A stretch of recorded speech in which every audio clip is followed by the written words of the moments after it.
FIFA club বিশ্বকাপে Argentine club পেল মধুর জয়। সার্জিও রামোসের বিপক্ষে গোল করলেন আর্জেন্টাইন তারকা লাউতারো মার্টিনেজ। দর্শক, আপনারা কে কোন জায়গা থেকে আমাদের ভিডিওটি দেখছেন তা আমাদের কমেন্ট করে জানিয়ে দিন, যাতে করে পরবর্তী ভিডিওতে আমি আপনাদের ধন্যবাদ দিতে পারি। ক্লাব বিশ্বকাপে ই গ্রুপের ম্যাচে মুখোমুখি হয়েছিল লাউতারো মার্টিনেজের ইতালিয়ান জায়ান্ট দল ইন্টার মিলান ও সার্জিও রামোসের মেক্সিকান জায়ান্ট দল মন্টেরে।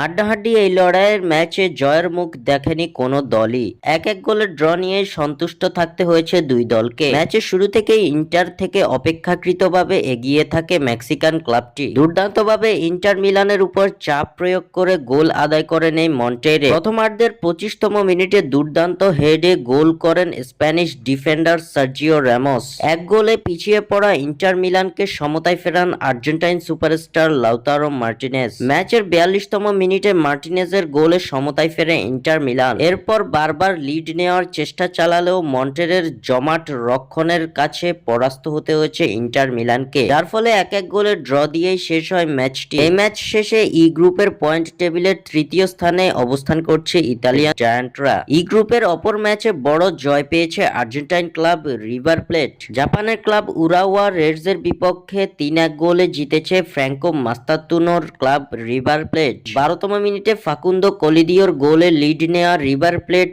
এরপর দ্বিতীয়ার্ধে ব্যবধান দ্বিগুণ করে সেবাস্তিয়ান ড্রিউসির গোলে। মাঝে পেনাল্টি থেকে একটি গোল হজম করলেও শেষের দিকে 73তম মিনিটে ম্যাক্সিমিলিয়ানো মেজার গোলে 16 কলা পূর্ণ করে রিভার প্লেট, যার ফলে 3-1 গোলের বড় জয় তুলে নেয় আর্জেন্টাইন ক্লাবটি। এই জয়ে পূর্ণ 3 পয়েন্ট অর্জন করে পয়েন্ট টেবিলের শীর্ষে অবস্থান করছে দলটি।